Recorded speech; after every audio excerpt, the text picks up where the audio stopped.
Be'ezrat Hashem, nous sommes à quelques jours de Rosh Hashanah. Et il y a des choses qu'on peut, tout simplement, si on les comprend et qu'on les pense, on peut faire changer le cours des choses. Et c'est ce qu'on va essayer de faire ensemble maintenant dans ce cours, de comprendre où c'est qu'on peut agir et faire changer le cours des choses. Rappelez-vous que chaque année à Rosh Hashanah, bien sûr, et à Kippour aussi, au moment où on ouvre l'arche où il y a le Sifrei Torah,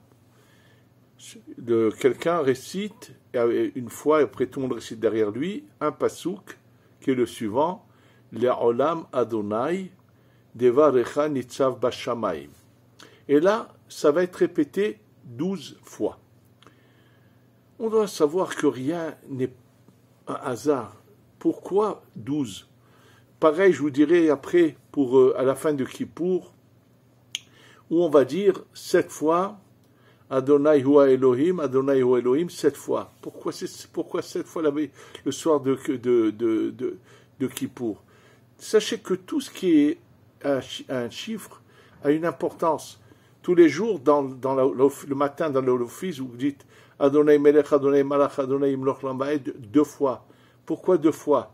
Alors, sachez que là aussi, il y a une importance. Sachez que ces 2 fois qu'on le récite, c'est tout simplement qu'en disant cette phrase-là, on va faire descendre ce qu'on appelle le tselem. Donc, une fois, ça va être pour le lamed et le mem, les 2 lettres supérieures du tselem qui sont les or mekifim, et la deuxième fois, ça va être pour la lumière inférieure qu'on appelle le tzadi. Donc, tout a une raison. Alors, pourquoi, lorsqu'on ouvre le Sefer Torah, on va dire, qu'on appelle ça, 12 fois cela. Deuxième question, on demande à la prière tout ce que c'est très bien, et là on a quelque chose qui est ramené d'attention dans le Harizad, bien sûr. C'est ramené déjà dans la Gemara. La Gemara dit que, puisque le siman, le signe, a une importance. Alors, puisque les simanim ont une importance, les signes ont une importance, c'est marqué que c'est bien d'avoir sur sa table à Rosh Hashanah plusieurs sortes de nourriture qui sont des signes par rapport à des demandes. Et sachez que le fait de les avoir sur la table, de les regarder seulement, cela est suffisant pour faire les demandes. Celui qui n'aime pas un des signes que l'on fait le soir de Rosh Hashanah, même s'il ne doit pas le manger, il pourra dire, en les regardant seulement, dire Yeratson, les demandes que l'on fait. C'est-à-dire, alors, ceux qui sont mentionnés surtout dans la Gemara, c'est Karti, on va expliquer ce que ça veut dire, les poireaux, ou bien le silka, les blettes, ou bien le roubia, qui, pour les Juifs d'Afrique du Nord, ce sont les sésames, et non pas ces petits haricots verts qui s'appellent l'oubia, que utilisent les Juifs du Moyen-Orient. Bref, alors, on va faire des demandes en regardant des choses. Si ce sont des prières, des demandes à faire, pourquoi on ne les fait pas, ces prières, au moment quand on est à la synagogue, au Beth Knesset, au moment de l'office, à la fin de l'office, quand on veut? Pourquoi faut-il faire ces demandes-là puisque lorsqu'on va prendre la pomme dans le miel, on va demander à ce qu'on ait une année douce. Lorsqu'on va prendre des dates, on va demander à ce que nos ennemis terrestres soient exterminés. Et attention, c'est vrai, surtout, je vous donne l'exemple des dates. Les dates en hébreu, c'est tamar. Et dans la demande qu'on va dire, shiyitamu oivenu vesonu, qui soit exterminé, le mot shiyitamu, il n'y a pas le resh. Donc, qu'est-ce que ça voudrait dire?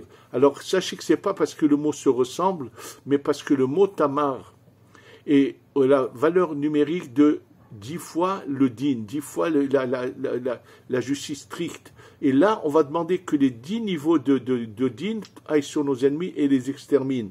Donc, il s'agit de nos ennemis terrestres. On va voir que dans les demandes, il y a 3 sortes d'ennemis qui sont mentionnés. Il y a avec le tamar, c'est tamu venu, avec karti, shikartu, qui soit coupé. Il s'agit des anges créés par nos fautes. Avec le silka, avec les blettes, on va dire Shistalku qui se retire, il s'agit des anges accusateurs qui assistent à notre jugement là-haut, et donc on a des demandes très particulières. Mais sachez que pourquoi ces demandes doivent être sur la base de voir quelque chose. Et là, ça sera aussi l'opportunité de vous expliquer ce que la Gemara ramène, qu'il y a trois choses, Bene Haye ou Maisonné, Lav Bisruta Talia Milta et la Bemazala. Bene, c'est les enfants, Haye la vie, Maisonné la Parnassa. Lav Bisruta, ça voudrait dire apparemment, comme l'ont compris ceux qui disent que le Pshat, c'est pas par le mérite. Et qu'est-ce qui est marqué? Et la Bemazala. Alors, si on s'imagine que c'est comme certains l'ont compris, qu'il s'agit du Mazal, mais c'est n'importe quoi. Les choses les plus importantes ne sont pas gérées et dirigées par Hachem, seraient dépendants du Mazal, de la chance, de l'opportunité. Comment peut-on imaginer un instant? Il ne s'agit pas du tout de ça, je vous dis tout de suite. Il s'agit tout à fait d'autre chose. Le mot mazala, c'est pas mazal, c'est en araméen, mais qui veut dire tizal katalimrati, qui veut dire lorsque quelque chose coule, qui descend et qui coule. Le mot mazala fait une allusion, je le cite parce que ça va être pour expliquer justement l'histoire des signes que nous faisons, que l'on fait le soir de Rosh Hashanah, et ce que je vous dis tout de suite pour expliquer le sens de ces signes qu'on doit regarder et faire des demandes ensuite, et cette explication je l'ai trouvée dans le livre qui s'appelle le Bnei Issachar de Rav Tzvi Elimelech de Dinov. C'est lui qui a expliqué ça, c'est une merveille, comment il a eu l'idée de nous ouvrir les yeux là-dessus. Alors donc, tout est uni, toutes ces questions qu'on a posées sont unies, on va passer une par une, on va les comprendre. Quand on dit ce 12 fois cette phrase de Olam Adonai Devar Echa Nitzav Bashamayim, il faut savoir une chose, il peut y avoir des décrets là-haut qui ne sont pas bons. Oui, c'est bien sûr on a fait des erreurs, on a fait des choses, et il peut y avoir des mauvais décrets. Mais, rappelez-vous une chose, qu'Akadosh Baruch Hu nous juge avec Berachamim, la miséricorde. La miséricorde, c'est de nous laisser le temps de réparer, d'arranger, de faire teshuva. Et donc, pas tous les mauvais décrets se réalisent. Alors, qu'est-ce qui se passe? Les décrets, quand ils sont dans le monde de la Tzilut, vers lequel nos Neshamot viennent, sont nés du dernier luminaire masculin, féminin de la Tzilut, qu'on appelle toujours la Shechina, nos Neshamot, quand on fait une fila, montent jusqu'à la Hatzilut. Maintenant, dans ce monde de la Hatzilut, il faut savoir qu'il y a un grand nombre de niveaux. Et je vais vous expliquer ce que cela veut dire. En fait, il y aurait 12 couples là-haut de lumière, mais qui vont du din vers l'adoucissement. Plus ça monte, plus c'est doux, plus c'est le symbole même de la miséricorde où il n'y a pas du tout de din. Si vous prenez le nom d'Hachem, le Yud Ke Vav Ke, dans le dernier He, il est représenté par une sorte de couple, oui, le Vav également, le He suivant aussi, le Yud, et dans le Yud, il y a encore une pointe du Yud qui lui englobe en lui encore 4 formes de couple. Alors, sachez que ça dénonce tout ça, je voulais dire quand même, du haut de la Hatzilut jusqu'au vers le bas. Nous avons dans le haut de la Tzilut, on a ce qu'on appelle Atik Yomin Venukve, le Atik et son accouplement, sa femelle, Arich Anpin Venukve. Ensuite, on a ce qu'on appelle Abba et Ima, oui, papa et maman, c'est comme ça, c'est les termes qui sont utilisés pour ce niveau-là. Au-dessous de ce niveau-là, on a Israël, Saba et Tuna. Ensuite, on a Za et Nukve, Zun de Hatzilut. Ensuite, il y a Yaakov et Rachel. Et donc, il y a au total 12 niveaux. Et alors, qu'est-ce que nous faisons à Rosh Hashanah? Au moment où on est jugé, et donc on demande à Kadosh Baruch Hu que les mauvais décrets ne descendent pas, mais qu'ils soient poussés, montent. On va les prendre du plus bas niveau. Et à chaque fois qu'on va dire Le'olam Adonai Devar Echa Nitzav Bashamayim, qui veut dire le mot Dibour c'est des paroles dures, Devar Echa, quelque chose qui est écrit dur, Nitzav qui reste là au ciel et qui ne descend pas. D'ailleurs, dans les livres que utilisent les Mekoubalim, dans le Sidro du Rashash, à côté de chaque phrase figure le niveau où on va monter ces décrets-là. Et on le fait bien sûr donc 12 fois pour à chaque fois monter. On va d'abord commencer par le dernier niveau qui s'appelle Rachel, après le Yaakov, après la Malchut qui est la grande Rachel entre guillemets, après Za, après Tvuna, Israël Saba, Ima, Abba, Nouk d'Arir, Arir, Nouk d'Atik, Atik, c'est comme ça. Donc, vous voyez, alors qu'est-ce qu'on fait? On va pousser pour que ça reste là-haut.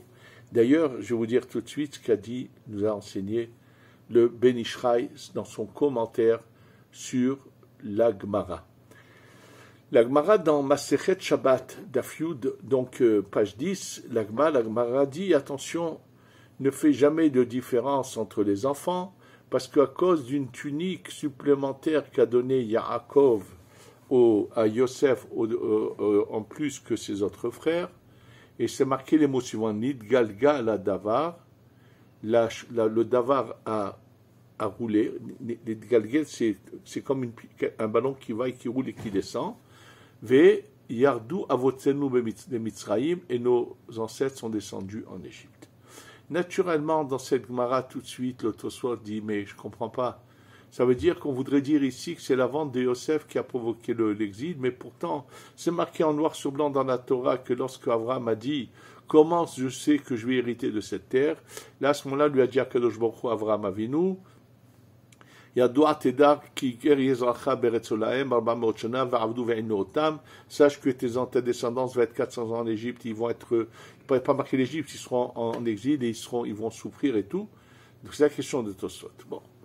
Et là, le Ben Ishraï explique. Alors, il faut que vous sachiez que, bien sûr, ce n'est pas le sujet que je vais aborder maintenant, que ces exils-là proviennent en fait de la faute de Adam Arishon. On est tous unis, où on a mélangé les bonnes neshamot avec les mauvaises, donc il faudra des exils pour faire ces séparations.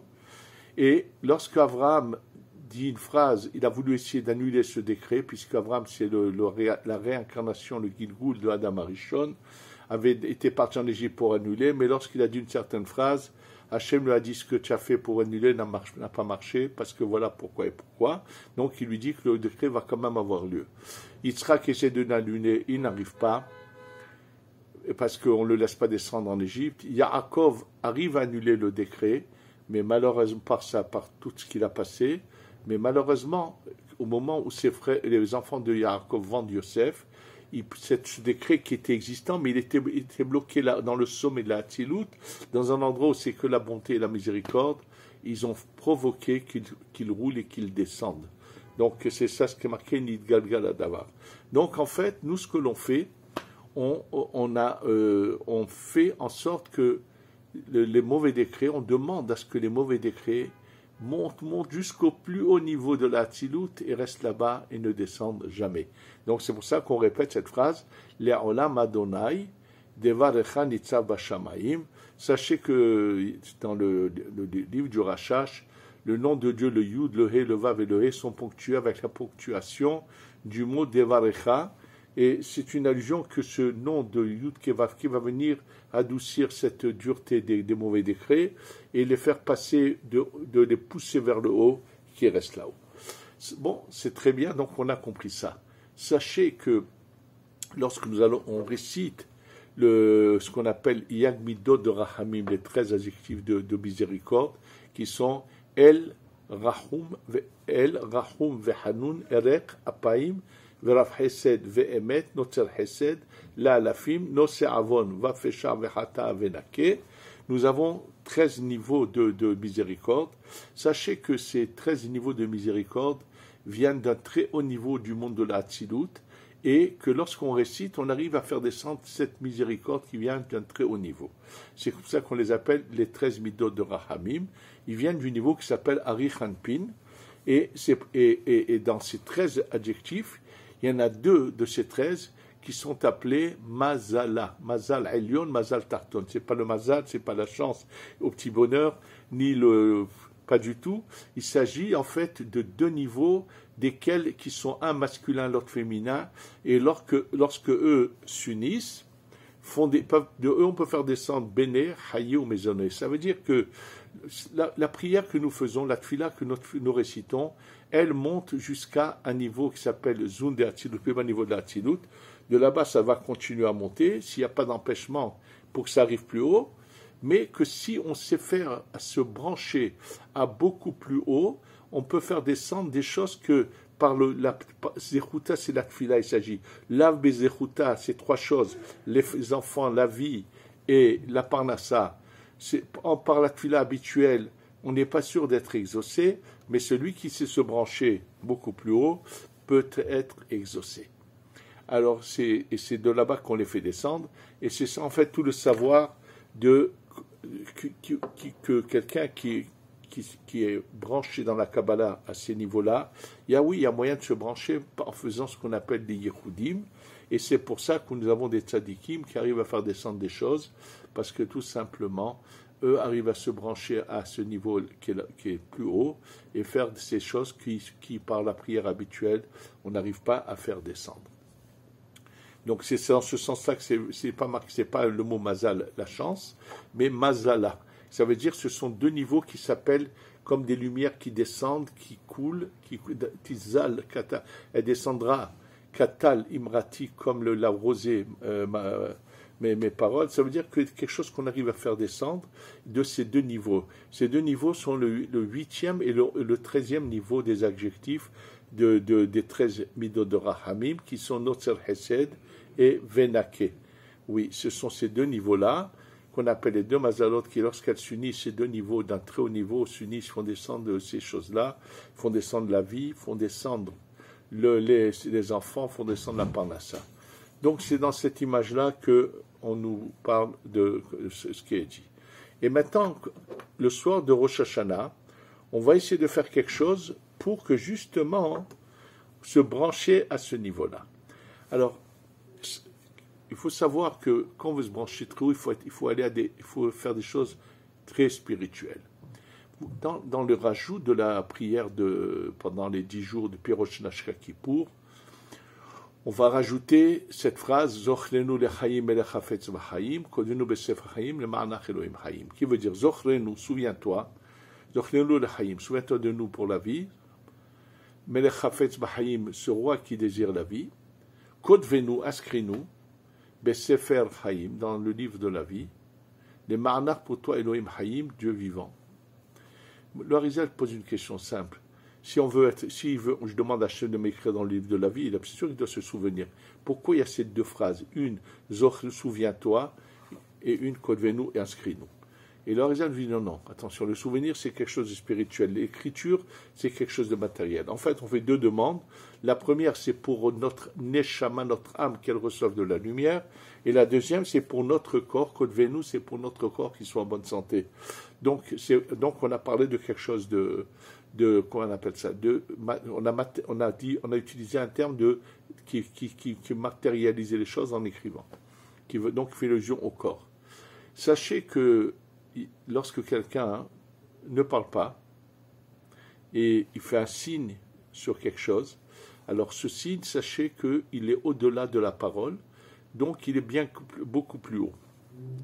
Et en fait, quand on met des choses, on les regarde, c'est donc comme des signes, c'est une manière de réveiller la miséricorde du plus haut niveau pour nos demandes.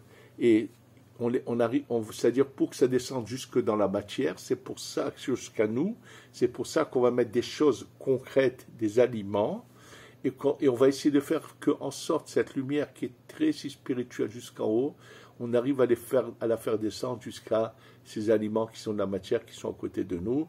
Et là, en faisant cette demande, elle sera plus facile à passer et à être exaucée. Donc c'est dans ce sens-là que nous faisons cela.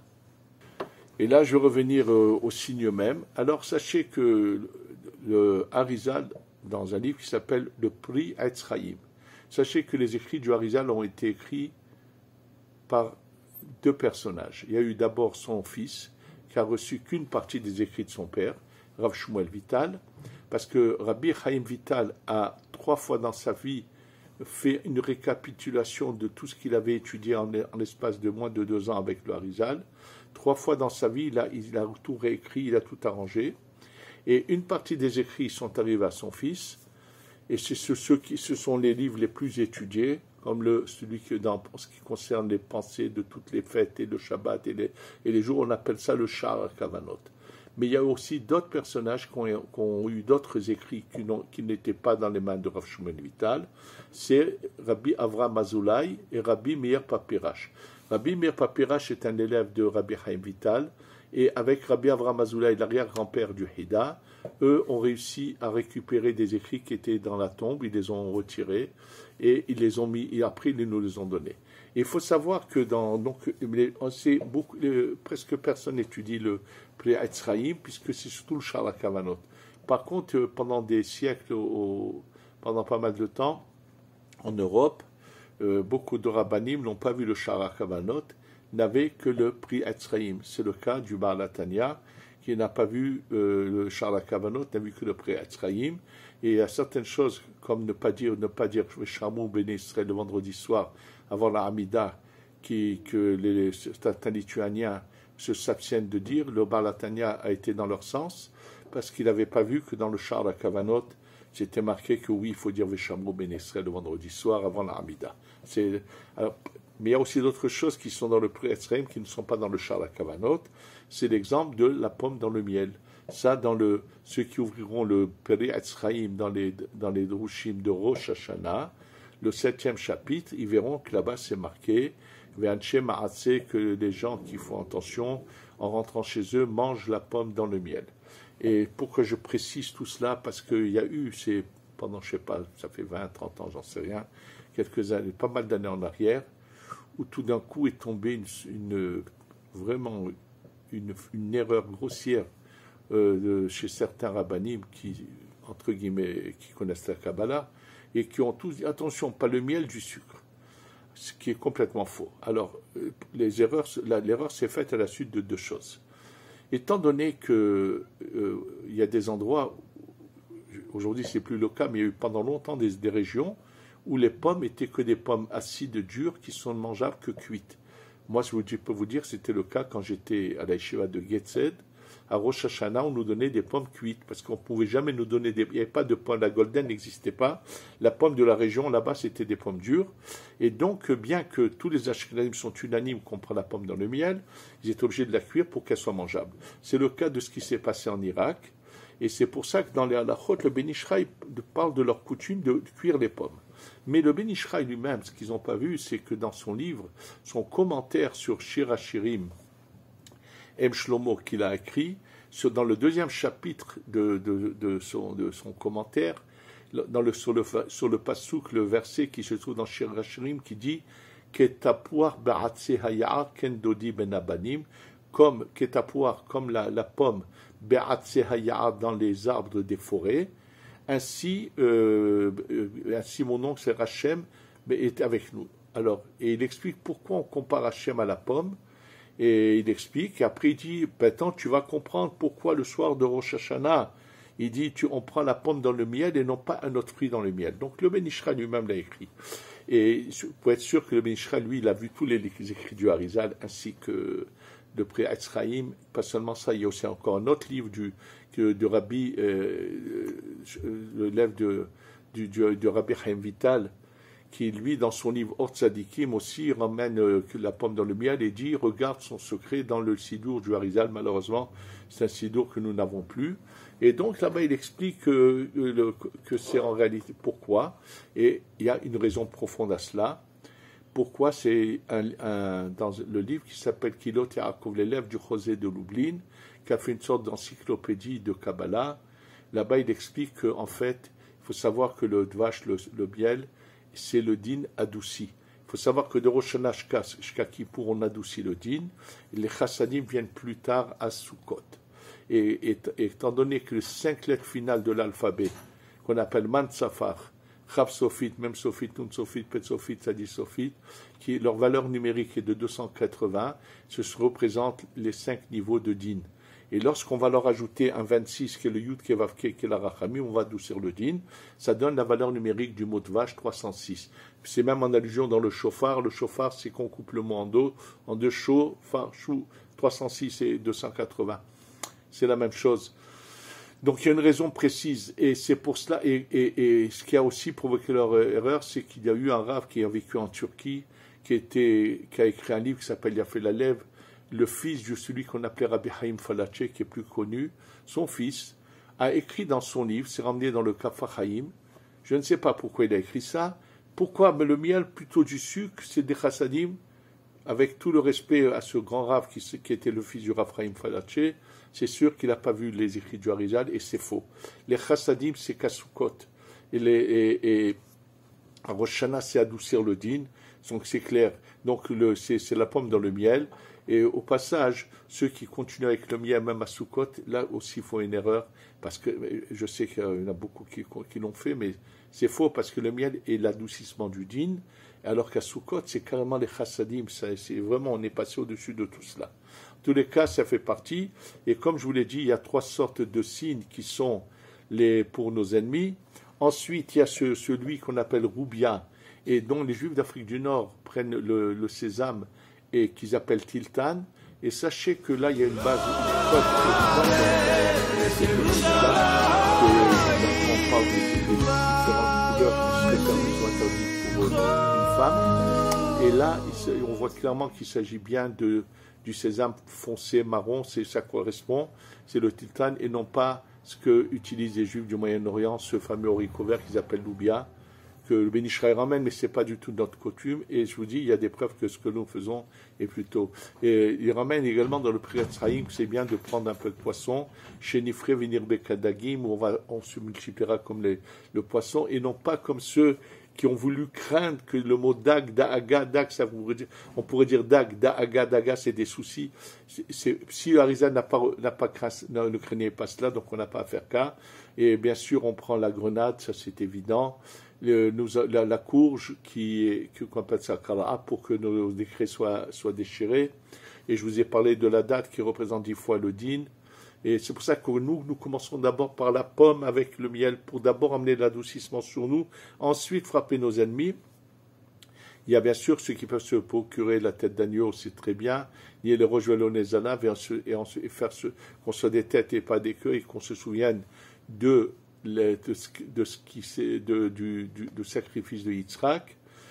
Donc, voilà, tous les signes sont ici. De toute façon, vous avez tous la feuille.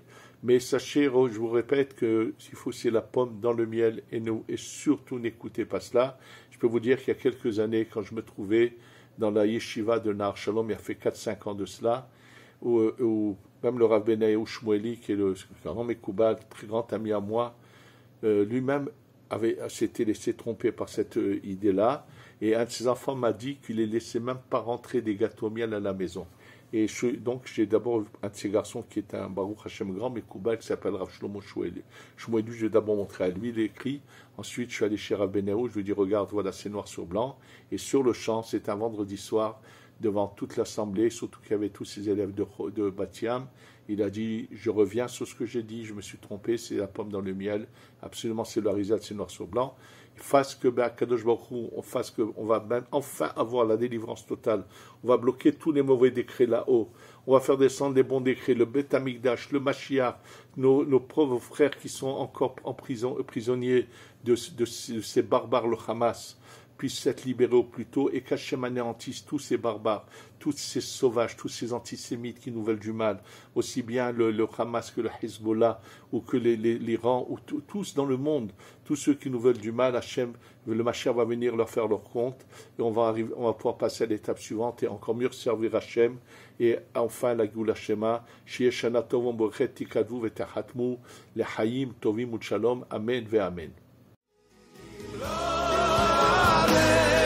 Jerusalem.